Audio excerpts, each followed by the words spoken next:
Terima kasih Datuk Yang di-Pertua. Assalamualaikum warahmatullahi wabarakatuh. Salam sejahtera. Soalan saya nombor 5. Terima kasih. Silakan Yang Berhormat Menteri. Bismillahirrahmanirrahim. Assalamualaikum warahmatullahi wabarakatuh dan salam sejahtera. Terima kasih kepada sahabat saya daripada Parit atas soalan ini.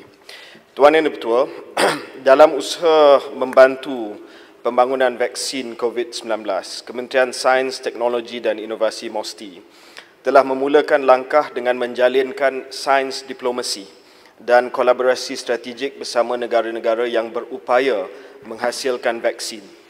Pada 21 April 2020, pasukan petugas kolaborasi antara MOSTI, Kementerian Kesihatan, KKM dan Kementerian Luar Negeri ditubuhkan untuk meneroka peluang antara Malaysia dan negara-negara lain untuk menjalin kerjasama strategik dalam penyelidikan dan pembangunan vaksin dan ubat-ubatan COVID-19. Ini bagi membolehkan Malaysia mendapat akses kepada vaksin COVID-19 apabila ia dihasilkan, memandangkan Malaysia buat masa ini tidak ada kemudahan pembuatan vaksin manusia. MOSTI juga telah mengambil inisiatif untuk terlibat dalam pertubuhan Coalition for Epidemic Preparedness Innovations ataupun CEPI. Penyertaan Malaysia sebagai ahli CEPI membolehkan Malaysia mendapat akses kepada pembangunan vaksin, pemindahan teknologi dan kepakaran baru kepada penyelidik tempatan. CEPI juga telah menaja beberapa syarikat dan institusi yang sedang membangunkan vaksin COVID-19 seperti Moderna dan Oxford AstraZeneca yang kedua-duanya sekarang berada dalam ujian klinikal fasa 3. CEPI juga komited kepada pengagihan vaksin secara adil, terbuka dengan kos yang sederhana untuk seluruh dunia. Malaysia juga sedang berusaha untuk berbincang dengan pihak negara China berkenaan pembangunan vaksin oleh syarikat dan institusi dari negara tersebut. China sekarang mempunyai beberapa syarikat dan institusi yang sudah sampai ke tahap yang kehadapan seperti CanSino Bio yang diberi kelulusan terhad oleh kerajaan China dan Sinopharm yang sedang melaksanakan ujian klinikal fasa 3 di Emirat Arab Bersatu UAE dan Sinovac yang sedang melaksanakan ujian klinikal fasa ketiga di Brazil. Esok petang, saya dijadualkan untuk mengadakan sidang video bersama dengan rakan sejawatan saya di China, Wang Zhigang, berkenaan hal ini termasuk kemungkinan Malaysia mendapat akses kepada vaksin daripada China sekiranya Kementerian Kesihatan Malaysia mendapati ia sesuai, selamat dan berkesan untuk digunakan. Malaysia pada masa kini dalam usaha untuk melengkapkan ekosistem pembangunan vaksin. Pembangunan vaksin ini akan mengambil masa dan memerlukan perancangan serta kajian yang teliti.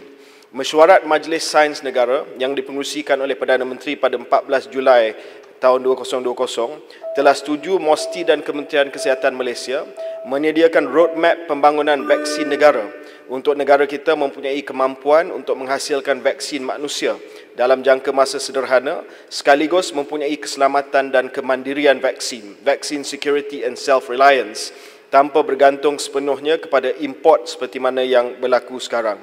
Merujuk kepada pembangunan vaksin COVID-19, ia bukan hanya melibatkan penghasilan vaksin semata-mata.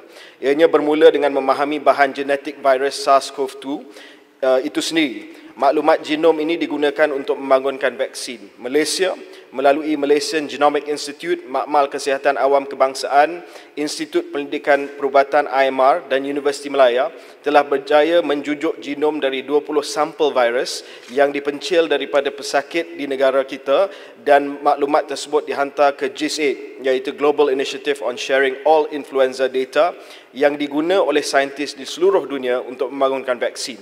Selain daripada itu, penglibatan pemain industri tempatan juga sedang dilaksanakan seperti menyediakan pengeluaran vaksin pada peringkat fill and finish apabila vaksin ditemui kelak. Ini membolehkan Malaysia membeli vaksin tersebut dengan volume yang besar dan melaksanakan fill and finish di negara kita di mana dua syarikat berkaitan kerajaan GLC telah dikenal pasti untuk menyediakan kemudahan tersebut. Ini boleh membantu kerajaan memulakan proses imunisasi dengan lebih cepat. Terima kasih. Terima kasih Yang Berhormat Menteri.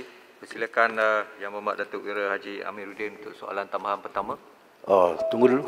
Parit dulu. Terima kasih. Betul tahniah kepada Yang Berhormat Menteri yang telah pun menjelaskan secara detail tentang vaksin ini, khususnya COVID-19 ini. Saya ingin bertanya kepada Menteri, apakah betul kerajaan sudah bersetuju untuk melantik dua syarikat iaitu Pharma Niaga dan juga Duo Pharma untuk membolehkan proses pembotolan fill and finish vaksin COVID-19 dilakukan di negara ini kerana lebih murah dan mudah.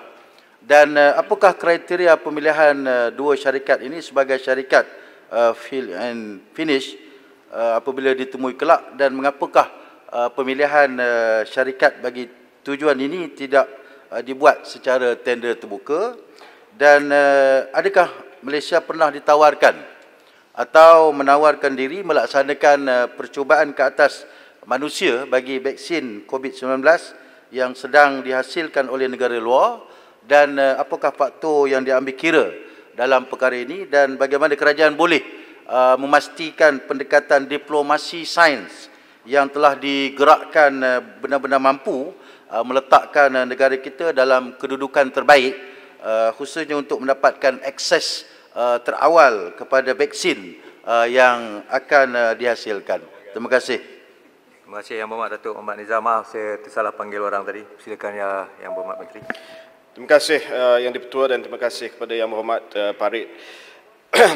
Pendekatan kerjasama awam swasta bagi peringkat fill and finish ini telah kita bincangkan dalam mesyuarat Majlis Sains Negara pada 14 Julai yang lepas. Keputusan pemilihan syarikat bagi tujuan fill and finish ini tidak tertakluk kepada Duo Pharma dan Pharma Niaga sahaja. Ya, mereka adalah antara pilihan syarikat yang sekarang ini mempunyai keupayaan untuk melaksanakan fill and finish. Namun demikian, pemilihan syarikat mestilah dilakukan dan juga berdasarkan kepada keupayaan untuk mengilang produk farmaseutical tempatan yang telah memenuhi keperluan amalan perkilangan baik GMP mengikut Standard Pharmaceutical Inspection Cooperation Scheme, dan pemilihan pengilang yang telah memenuhi standard ini sangat penting bagi memastikan aspek fill and finish ini dapat dilaksanakan secara selamat. Walau apapun keputusan untuk melantik syarikat-syarikat tersebut mestilah memenuhi syarat yang akan bakal ditetapkan oleh National Pharmaceutical Regulatory Authority ataupun NPRA di bawah Kementerian Kesihatan Malaysia, dan sudah pasti pelantikan ini akan mengikut tata cara kerajaan yang sedia ada. Soalan berkenaan dengan sama ada Malaysia pernah ditawarkan untuk menjalankan human trials di Malaysia.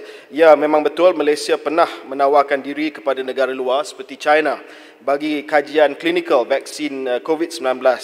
Walau bagaimanapun, semasa proses rundingan sedang dijalankan, terdapat beberapa syarikat yang telah menarik diri disebabkan bilangan kes COVID-19 yang semakin menurun di Malaysia.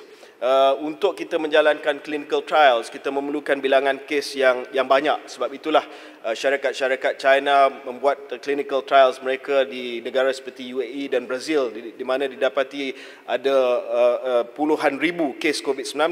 Tapi oleh kerana kejayaan kerajaan Malaysia membendung penularan wabak COVID-19 ini, kita sudah tidak layak untuk menjalankan clinical trials. Namun demikian, kita masih lagi bersedia dan kita ada keupayaan untuk menjalankan ujian klinikal melalui agensi Clinical Research Malaysia yang mempelopori pembangunan ekosistem penyelidikan klinikal di Malaysia. Dan kita juga ada mempunyai fasiliti yang mampu menjalankan penyelidikan klinikal fasa 1, iaitu Pusat Penyelidikan Klinikal Hospital Umum Sarawak. Terima kasih. Terima kasih. Soalan tambahan kedua, silakan. Terima kasih, Tuan Speaker. Pertama saya nak ucapkan tahniah di atas pelancaran dasar sains negara yang telah diumumkan Yang Berhormat baru-baru ini. Soalan saya, mendengar jawapan tadi, Yang Berhormat menyebut bahawa kementerian sedang menyediakan ekosistem bersabit dengan pembangunan vaksin.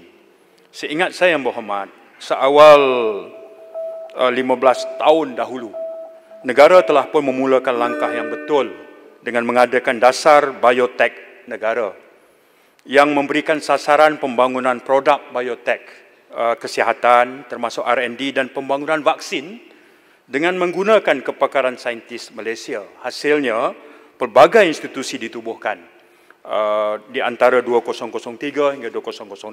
Contohnya, Malaysia National Institute for Natural Products, Vaccines and Biologicals atau 9Bio.